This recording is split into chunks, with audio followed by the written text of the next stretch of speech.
We are ready for the T20 cricket semi-finals. You're with myself, Steve Wyss, and Kevin Harper to preview the first of them. It is New Zealand against Pakistan from Sydney. So, Kev, we're now right at the business end of the tournament. Just 3 matches left after a crazy group stage.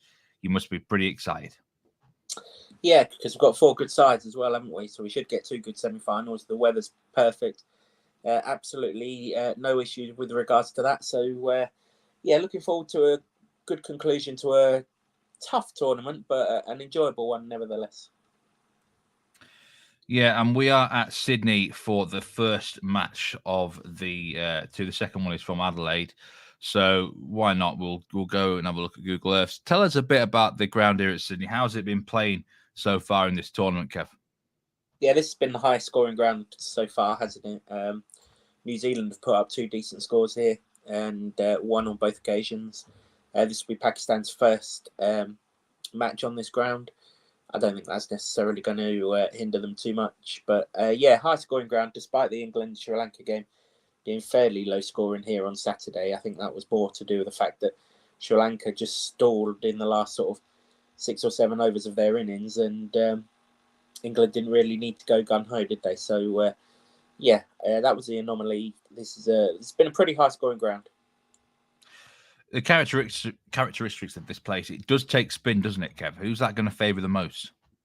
Well, you'd imagine that will favour Pakistan. They're from Asia. Asian conditions, you usually get spin. They've got the 2 better spinners, or certainly the best spinner of those that are on show here. And they're better players of spin. Their batters are better players of spin. So, yeah, I certainly think that this ground will suit Pakistan, even though they've not actually played here yet. On to the weather forecast then, and we know this tournament's been a bit dicey so far, but things look a little bit better going forward here. Should be okay. I mean, there's a little bit of potentially showers and stuff, but overall, it looks quite a hot day in Sydney. Should be pretty good for cricket overall. Yep. Any morning rain will have disappeared by the time this game starts, and should leave a pretty pleasant evening for a good game of cricket. Yeah, I think it's a 7 p.m. Kickoff time local, I do believe, Kev. So, yeah, all day, night stuff now. Let's move on to the odds for the game. And New Zealand are the favourites. 1.80, plenty of blue here on them. They're being well backed. They did win the Group 1, of course. That's why they are here. I mean, New Zealand, it kind of feels like they started the tournament with a bang, but they're not quite been able to keep that standard up throughout. Yeah, that's pretty much how I would see it as well, Steve. They've won 3 games in that group stage, didn't they? They battered Australia, they battered Sri Lanka, and I suppose the scoreline says they battered Ireland, but they didn't really. There were times in that Ireland game that Ireland were well within the contest, particularly in the run chase. Obviously, they couldn't come to fruition in the end, but yeah, I'm kind of with you. I think New Zealand, I suspect that their record in the tournament so far is superseding their actual performances, or rather it's flattered by the lack of performance from some of their opponents.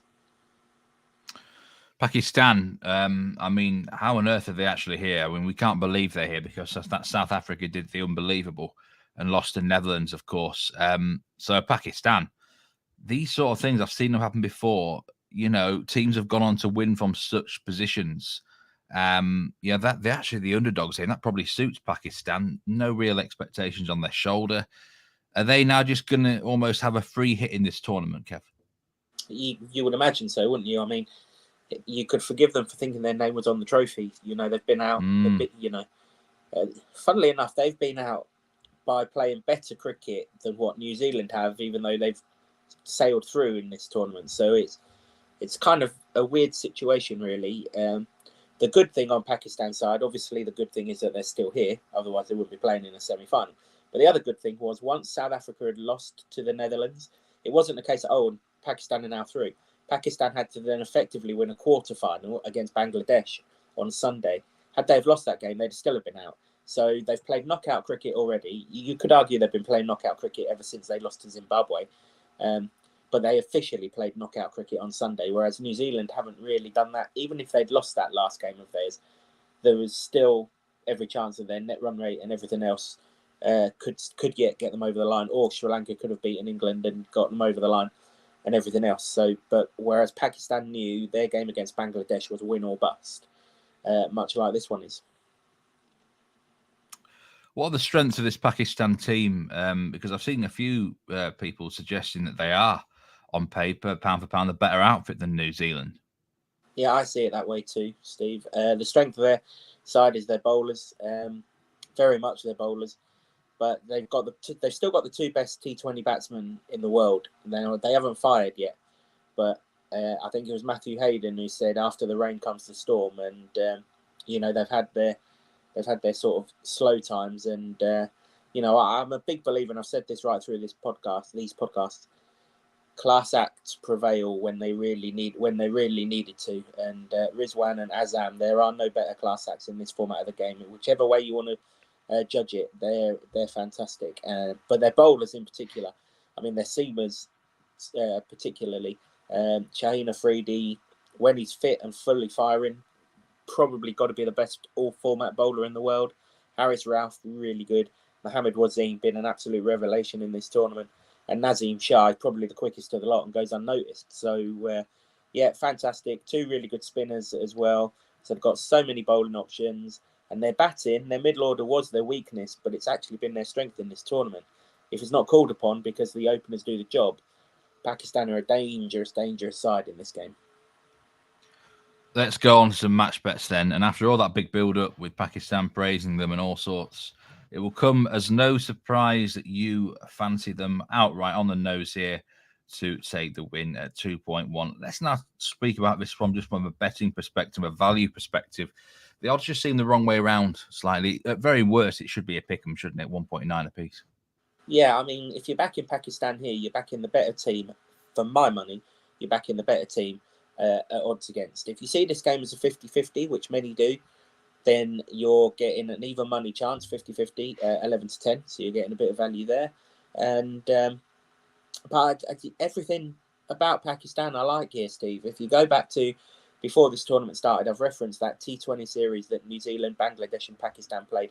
I've referenced it a few times. Pakistan won that tournament in New Zealand. It was against this very New Zealand side. The only one who's going to play on Wednesday who didn't play in that series was Lockie Ferguson, and he hasn't really done much in this tournament. And a lot of the Pakistan players will be used to him anyways, having played against them in county cricket and things like that. So Pakistan have got the upper hand in terms of their recent meetings. The ground is just perfect for Pakistan. There's no extreme pace or extreme bounce here that their batsmen are going to be in trouble with. It takes spin. They've still got the pace and the heat with the ball that they can still do some damage. And man for man, I really like them.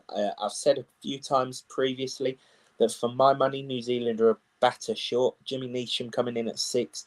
If that all goes wrong at the top, it can, there's a deck of cards to look about that very, very quickly.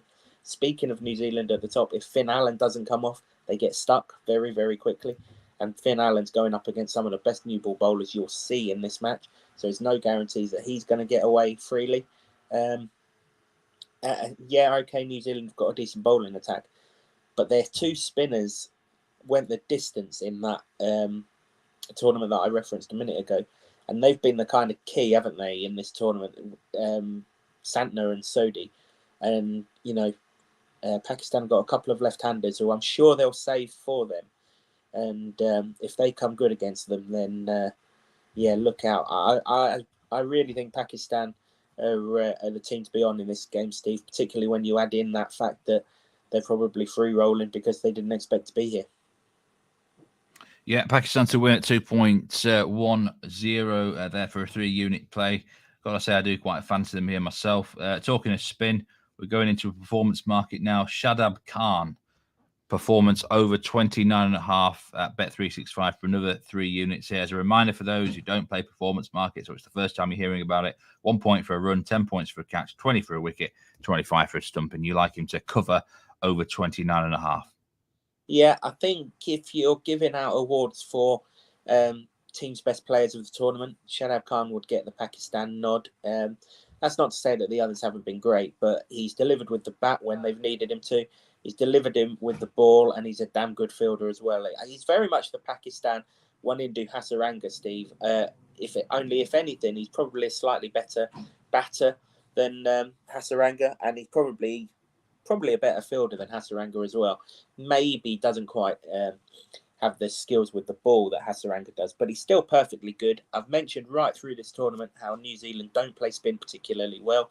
We've seen plenty of evidence of it as we've gone along, and so I wouldn't be at all surprised if Shadab Khan, particularly on this wicket, was to take 2 wickets. We're in that mould where you've spoken about a few times of a caught and bowled or a wicket and a catch covers this line. Excuse me. And also at the same time, he's going to bat at number 4.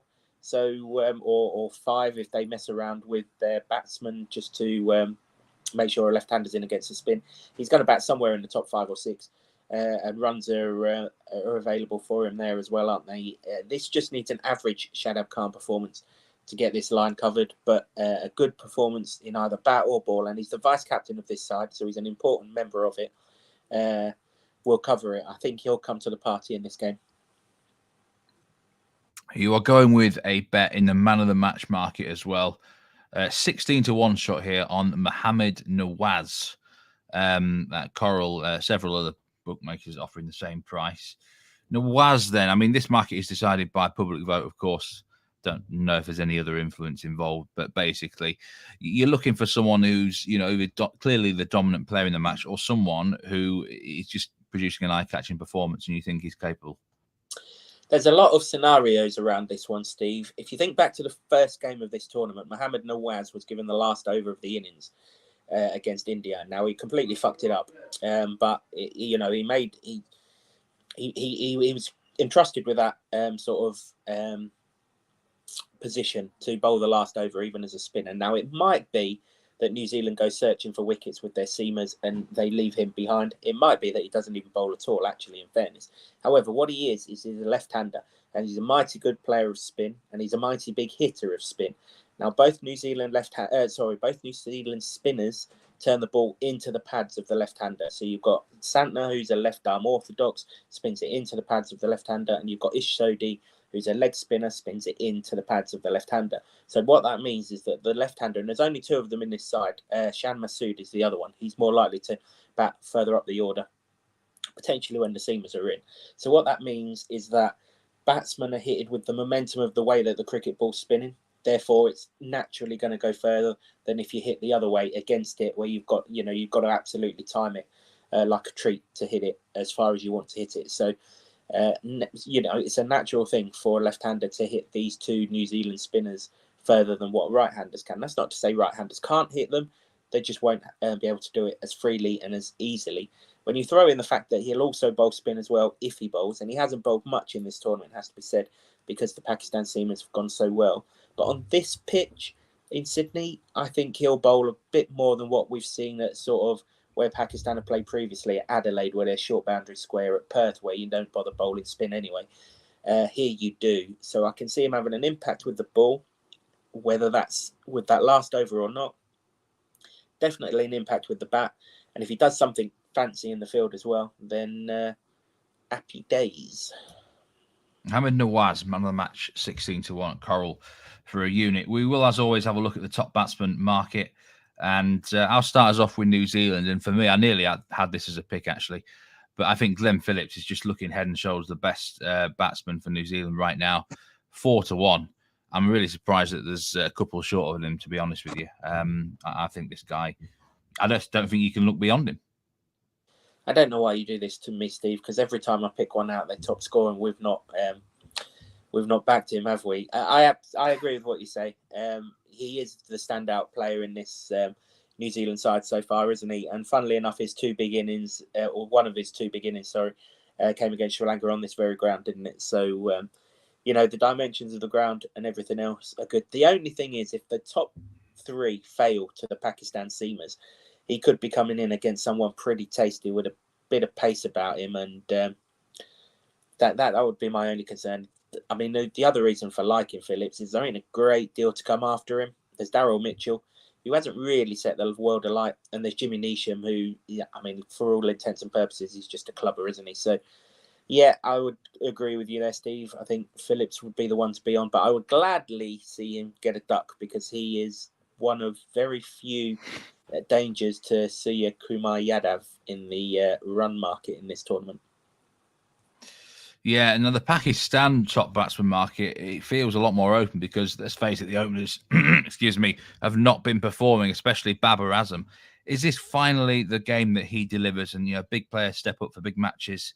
Well, yeah, you wouldn't put it past him, would you? I don't know if it's him, but I think one of the two will. Rizwan or Azam. I'd be very, very surprised if they're both out inside the first power play. But, they are playing against Bolt. They are going against Southie. So, and those two have been in fine form throughout the course of this competition. To be fair, the fella in third place there, Mohammed Harris, he got the team off to an absolute flyer, didn't he, 2 games ago, and against South Africa. And, he looked unbelievable. I don't know where they were hiding him because he only came in as a late replacement for Fakhar Zaman, who injured himself in the game before. So if he can, smack the cricket ball like he did in that game, these boundaries certainly are big enough for him. That's one thing that we do know. But I'd be looking further down the order in this one, Steve. Mohammed Nawaz, I've just given out all the credentials. Those 2 spinners are going to bowl. We know how New Zealand work. They're going to bowl over 7 to 15. You can almost put your mortgage on that. The seamers are going to bowl the 6 overs of the power play and they'll bowl the 5 overs of the death. And then you've got 7 to 14 for the spinners. So if you've got someone in the middle order who's going well, they're going to be playing those spinners. And as I just pointed out, they'll send Nawaz in to do that. That's what they did in those matches against them in that T20 series that they won. And why would you change a winning combination? Pakistan can do some mercurial things, but I don't think they're that stupid. So Nawaz would be the kind of one that I'm looking around, unless Masood survives until the spinners, in which case he could also be a danger. Yeah, there's lots of options there in that Pakistan top batsman market. Whoever you fancy, really. There's cases to be made for the middle order.